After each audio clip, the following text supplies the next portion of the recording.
حيدر حيدر عم الآخر حيدر حيدر حيدر صوب الكوثر حيدر حيدر حيدر. ہمیں چاہیے کہ اس فرش ازا سے جتنا زیادہ ہو سکے اتنا زیادہ استفادہ کریں. بہت سارے لوگ، بہت سارے خطباء اس بات پر خوش ہو رہے ہوتے ہیں کہ ان کی مجلس میں کتنے افراد آئے. مثلا کسی کی مجلس میں 100 افراد، کسی میں 200 افراد، کسی میں 300 افراد.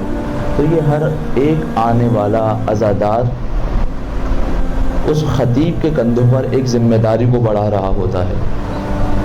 مثلا اگر یہاں پر اس وقت 50 افراد، 100 افراد، 60 افراد، 10 افراد، 20 افراد، جتنے افراد بیٹھے ہیں، تو جو بولنے والا ہے یعنی میں اتنے گھنٹوں کا ذمہ دار ہوں.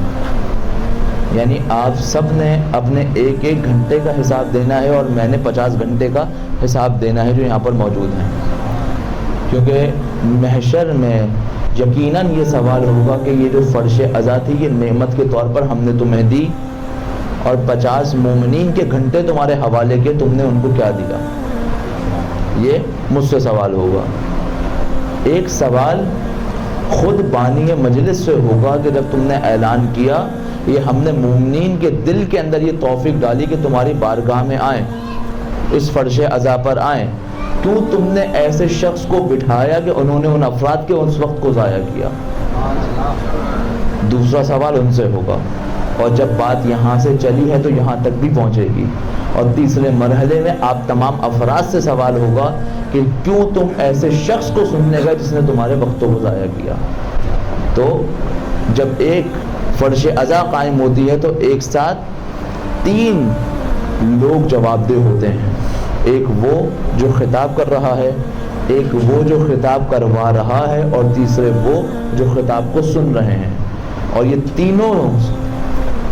ان تینوں کے کندھوں پر ایک بہت بڑی ذمہ داری خدا کی طرف سے اور امام حسین کی طرف سے عائد ہے کہ ہم نے تمہیں توفیق دی، تم نے اس کا کس طرح سے استفادہ کیا. تو اس منبر سے وہ گفتگو ہونی چاہیے، وہ بات ہونی چاہیے جو ہمارے قلوب کو اہل بیت کے قریب کرے. اگر میں یہاں بیٹھ کر جو بھی گفتگو کروں اور اس کے بعد جب آپ اٹھ کر جائیں اور آپ کے دل میں امام زمانہ کی معرفت نہ بڑی ہو تو گویا میں نے آپ کا پورا وقت ضائع کر دیا. اور اس کا سوال مجھ سے کیا جائے گا. بہت سارے لوگ کہتے ہیں کہ بھائی مجلس کے اندر مثلا گرمی نہیں ہے، بہت زیادہ ٹھنڈی مجلس ہے، تھوڑے اس کے اندر ایسی باتیں کی جائیں کہ لوگوں کو مزہ آئے. بھائی تمہیں یہ سمجھ نہیں آ رہی کہ کتنی بھاری ذمہ داری ہے اس تھوڑی دیر کی زبان کے چٹخارے کے چکر میں. امام حسین علیہ السلام ارشاد فرمانے کے بعد صلوات عنایت کریں.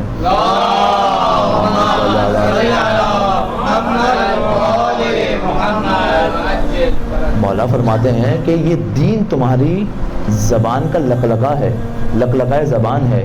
جب تک یہ تمہارے مخالف نہ جائے اس کو تم اپنے پاس رکھتے ہو، اور جیسے ہی تمہارے نفوذ کے مقابلے پر جاتا ہے تم اس کی مخالفت میں اترے آتے ہو. آج ہمارے سامنے یہی ہے. ہر وہ منبر جہاں سے ہماری مرضی کی بات ہوتی ہے ہمیں وہ پسند ہوتا ہے، لیکن جیسے ہی کہیں آپ کے اوپر آپ کی احساس ذمہ داری کو بڑھانے کی بات کی جائے، آپ کے وظائف کو بیان کیا جائے، فوراً مخالفت شروع ہو جائے گی، فوراً تکلیف شروع ہو جائے گی. کیوں؟ کیونکہ ہم عادی ہی نہیں ہیں مشکلات میں گرنے کے. ہم عادی ہی نہیں ہیں کہ ہم کوئی کام انجام دیں.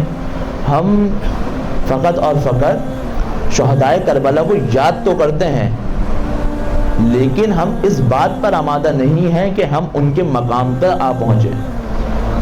بھائی اگر کل کو مولا آتے ہیں اور مجھ سے کہتے ہیں کہ مجھے تمہارے 6 مہینے کا بیٹا چاہیے، میں دینے کے لیے تیار ہوں.